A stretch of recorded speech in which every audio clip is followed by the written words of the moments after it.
Hello guys, welcome back to another video. So today I've got for you this absolutely gorgeous Audi A4 Avant. Now as always I'm going to do a quick walk around just so you can see the condition of the car, and then we're going to jump inside and I'm going to show you how the interior looks like.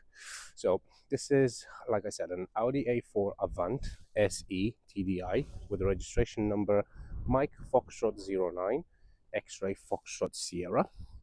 It is an estate, silver. It has a 2-liter diesel engine. It puts out 141 brake horsepower, and it was first registered on the 19th of March 2009. Um, the MOT is valid until the 1st of November 2024, so plenty of MOT left. Annual, the road tax, you're looking at about £200 per year. And in terms of insurance, it sits in the 23E group, so it's not obviously it's not Vauxhall Corsa insurance group, but it's also not a Bentley insurance group. So it's pretty much in the middle. So it shouldn't break the bank either, but obviously it's a massive estate car, very powerful. So yeah, you would expect to pay a little bit more on insurance on this. In terms of CO2, it puts out to 143 grams per kilometer. And in terms of fuel economy, this is where the car shines. It does 40 miles to the gallon around town and 62 miles to the gallon on a motorway run, which is absolutely phenomenal. In terms of speed, you're looking at 130 miles per hour. Maximum speed, obviously, and not something I would recommend. And it has a 0 to 60 time of 9.7 seconds. So anything sub 10 seconds, I think, is absolutely fantastic. And yeah, on the last MOT, it only had one advisory, and that was a tire, one of the tires, and obviously that's been replaced now. So, but yeah, so the car looks absolutely fantastic. There's no dents, dings, scratches, anything of that sort anywhere to be seen on the car. It is absolutely gorgeous, and it drives pretty much as good as it looks like, to be honest. It drives absolutely beautiful.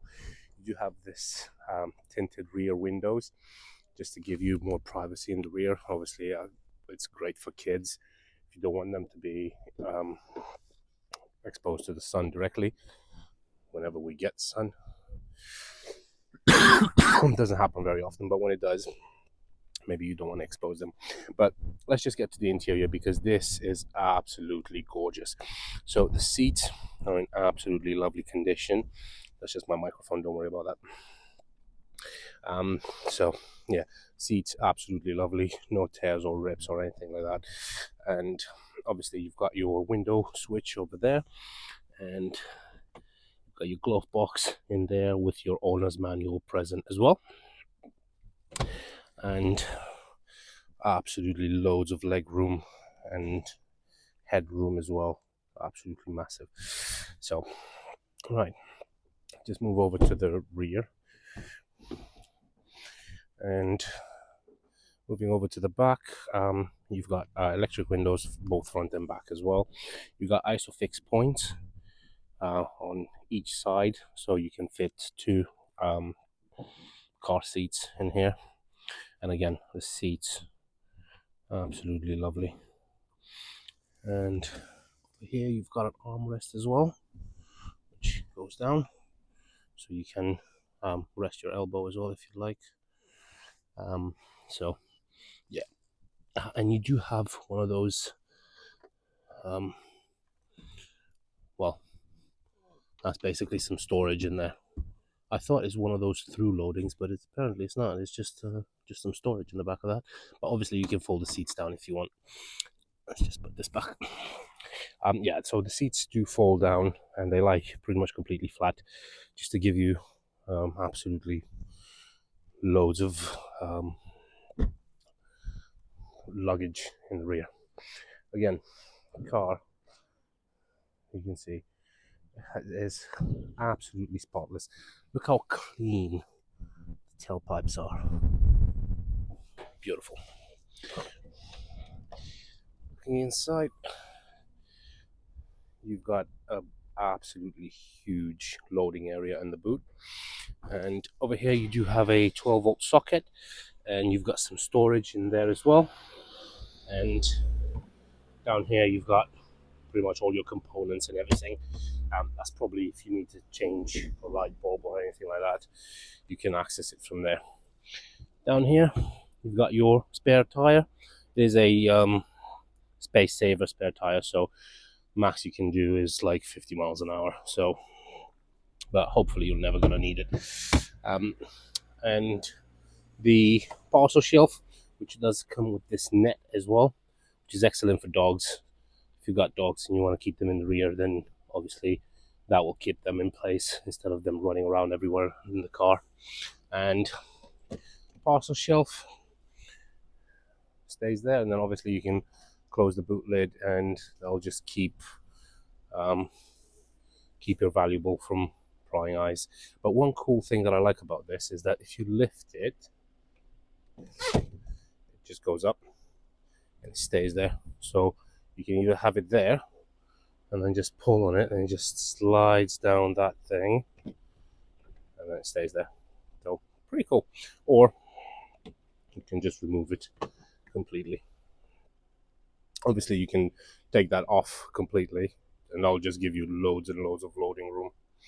I think I've seen people using estates as like caravans and stuff, so yeah, it's definitely doable. Again, moving over to the other side, the alloys have a couple of scuffs on them, but I mean it's to be expected, especially from a car this age. But the bodywork for a car from 2009 is absolutely beautiful. Like, no word of a lie. There's not.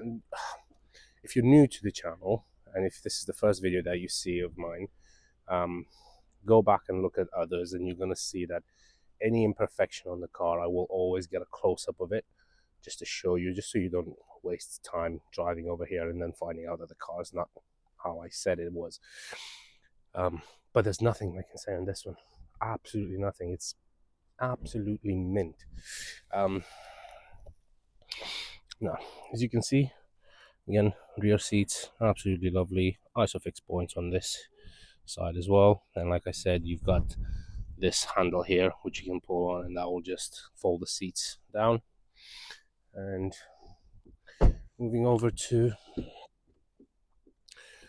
driver's side, you've got control for all four windows. That's for your mirror adjustment, lock and unlock, and obviously you've got some storage in there. Then again, seats, absolutely lovely. There is a bit of a wear on them here, but I mean, you would expect it from a car of this age. Again, it's obviously it's not a new car, but it sure hell does look like one, to be honest, especially on the outside. Right, let's just jump inside. So inside the Audi A4, over here you've got your light controls. Obviously you've got automatic lights, so you can just switch that knob over to auto and you don't need to worry about turning the lights on and off and everything. Just a high and low, just a high beam, that's it. Over here you've got your indicator stalk, where you can, no, sorry, not the indicator, that's for your wipers, and that is your indicator stalk over there. Multifunction steering wheel, so that's where you control the volume up and down. You got voice control, that's for your mode for the radio, to switch between radio, aux, Bluetooth, and so on. And obviously this is to change channels and everything. That's your dashboard. Just put the key in the ignition. As you can see, ignition is on. Starts straight away on the button, no problem whatsoever. As you can see, it doesn't have any lights on the dash at all. The only one light that's on is the fact that I'm not wearing my seatbelt, but that's it. And obviously the fact that the driver door is open. In terms of mileage, 106,997 miles, so 107,000 miles. Again, for a 2-liter diesel from Audi, It's nothing. I mean, I've seen cars going well over 300,000 miles and people still sell them and people still buy them. So 100,000 miles is absolutely nothing. Over here, you've got your Audi infotainment system, which you can just turn on from there. Let's just turn the music off because I don't want YouTube to strike my video. So you can see on there, that's all your radio stations, and you can control your infotainment unit from here, which is the Audi Concert. And then you've got obviously media, no SD card inserted, info, nautical traffic reports, telephone. Telephone is not installed. Obviously, you need to connect it via Bluetooth. Car, central locking, and use this dial here to move that up and down.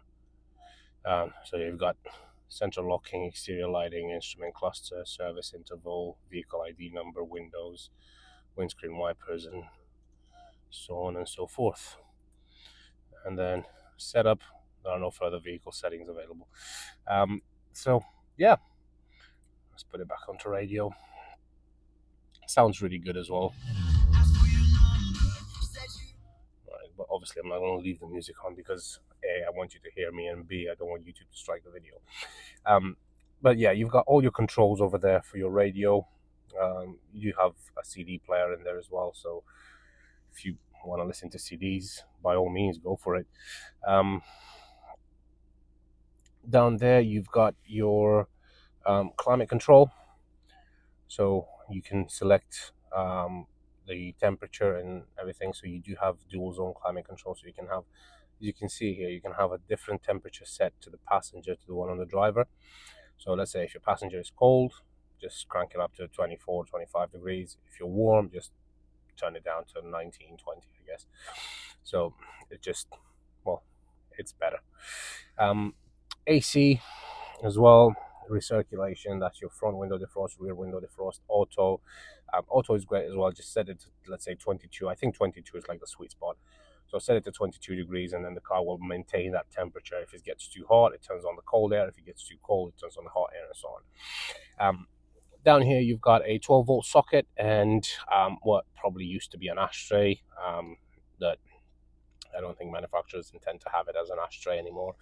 And then obviously that closes like that.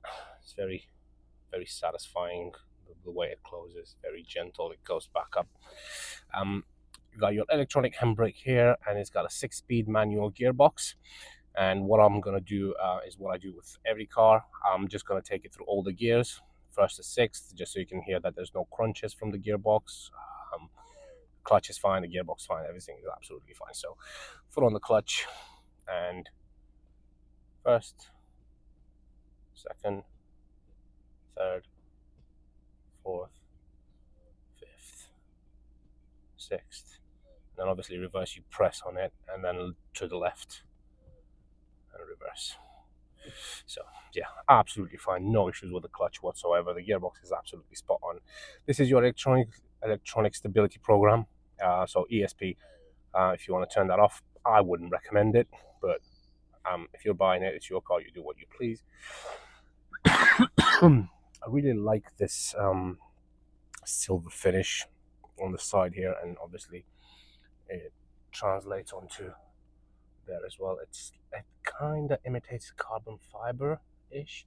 Then it moves all the way to the doors as well. So really, really nice. Over here, you've got some storage. You've got a little cubby, probably for your phone or wallet or keys or anything like that.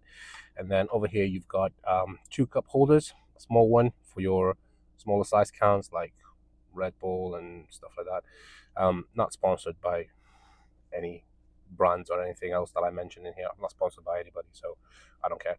And over here for your Stellas and Carlsberg. Obviously not. This is just for your larger cans, so like Monster or Coke or stuff like that. Over here, you've got an armrest which is extendable, so you just push this and it moves all the way. It does cover the smaller cup holder, but if you only have one drink and you hold it there, then obviously you can have this extended. And another cool thing is you can have it set on a certain level. But this is as high as it probably goes, but you can rest your hand much nicer on it rather than when it's down. Oh yeah, and to put it down, so that's it. To put it down, just lift it up and it goes back down. Um, but yeah, this is probably the most comfortable position because it's, I mean, again, this is most comfortable for me. Everybody's different, so that's why it gives you like 4 levels of height adjustment. So, but for me, this one would be perfect because my hand is pretty much flat as I'm resting it to go towards the gearbox. If I have this completely down, you can see how my hand would pivot upwards. So, yeah. Moving over here, you've got your interior lights, which are bright and they work absolutely fine. And in here, you've got a sunglass holder as well, which is absolutely great. I think every car should have it. And over here, we've got your Jesus handle, which I think is pretty much pointless because you've got something to hold on to. You don't need one of these. But I mean, yeah, I don't know. It's here, so you can use it. But yeah, that's pretty much it. Oh, the rear view mirror does have this auto dimming feature. So if somebody drives behind you at night with their high beams on, um, basically the mirror will automatically dim itself to help you not getting dazzled from the lights in the window. So that's really cool. But you obviously you can turn it off from here. I don't see why you would want to turn it off because it doesn't affect you in any way during the drive, especially during the day. But nighttime, you do want to have that mirror dimmed out, just because well, because it makes life easier. You've got your sun visor here and your vanity mirror, and I think that's pretty much it. There's not much else I can show you or tell you about the car. It just, like I said, it drives absolutely beautiful. There's no issues with it whatsoever. Let me just push my seat forward a bit. And I'm gonna take it out for a quick drive. When I say a quick drive, I genuinely mean a very quick drive. So yeah, we're not gonna go very far. Foot on the clutch, first gear, and we're pulling away in the lovely Audi A4 Avant. In there, you've got all the information. I probably didn't show you. So you've got time, date, your range, um, and also you can see your radio channels in there. You can switch them from that little screen there. Let's just keep moving this. Just gonna back it up now, and I'm gonna put it right next to the Hyundai iX35, which I've literally just finished taking photos of and filming. You've probably seen the video. It's that one. It's absolutely gorgeous car as well, and that one is absolutely fully loaded with kit, everything you can wish for. Heated seats, front and rear, reverse camera, parking sensors, cruise control, everything. So yeah, but yeah, we are not here for the Hyundai. We are here for the Audi, which drives absolutely beautiful. And yeah, there's not much else I can say. If you're interested in the car, don't hesitate to contact me, 01684 355032, or you can visit me on www.vindemautos.co.uk, and I'll be more than happy to answer any questions that you might have. Thank you very much for your time, guys, and I hope you have a great day. Take care. Bye-bye.